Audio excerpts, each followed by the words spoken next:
Today, I'm going to talk to two young people who are both doing voluntary work in the sports sector. First, there's Liam Parker, who is a keen BMX biker and does a lot of work at a sports centre. And then there's Debbie Sanford, who has volunteered to help with many different sports and who now has a paid job with a sports organisation.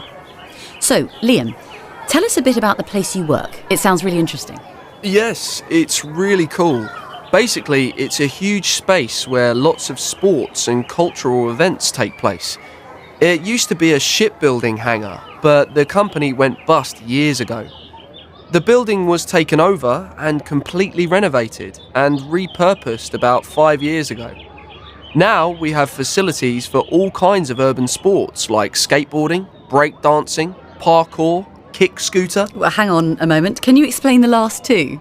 A kick scooter is just a normal scooter with a handlebar, deck and wheels. But now we have stunt scooters and special ones for racing. And parkour has been around for a while now. It's a way of moving around an urban environment. It developed from military training. It involves climbing, running, vaulting, jumping, swinging, and stuff like that. Everyone's seen it on TV and videos, people jumping off incredibly high buildings between roofs and things. So, what are you involved with? My passion is for BMX, and I want to get other people involved in the sport.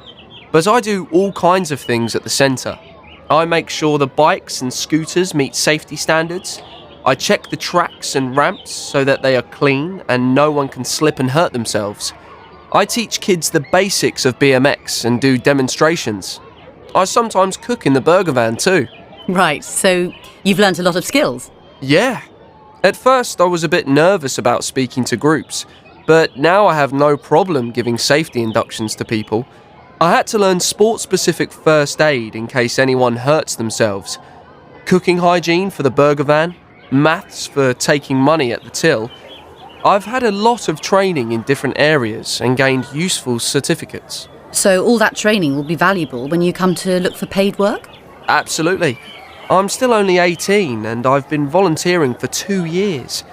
I'd like to stay in this sector and find full-time paid work. So obviously, all my experience and skills will help a lot. Thank you, Liam. And now our other guest has made that jump from voluntary work to paid work. Debbie, you've been involved in many different sports in your 22 years, haven't you? Yes, quite a few. I started off playing football at county level and then got into coaching. I reckoned that I wouldn't have been able to play football without the help of volunteers, so when I had the chance to help other people, I did. Then I started a degree in sport development and I realised that lots of people like me would soon have a degree and be looking for a job, and I'd need more experience to compete with them all. So you volunteered again? Yes, I spent a year helping with an online sports volunteering bureau and volunteered at various events including a cricket tournament, a table tennis championship and a half marathon. Wow, that's a lot of experience. Yes, I must add that I don't actually play cricket or table tennis myself, though I do run. You don't have to be an expert in a sport to volunteer. There are lots of jobs that need doing. And now you've finished your degree and you're working. That's right.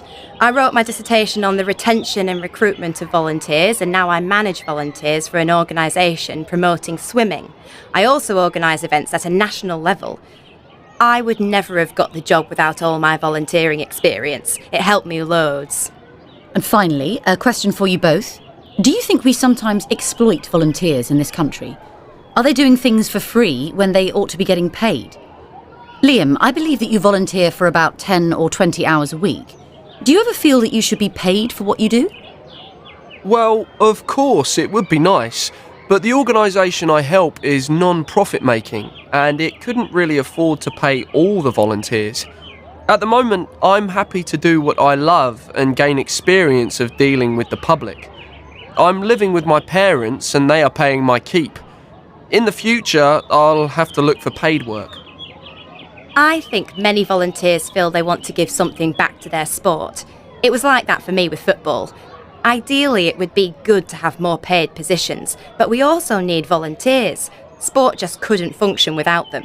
It is really important to give people recognition for what they do, though. Thanks very much for sharing your experiences. And now we're going to move on to...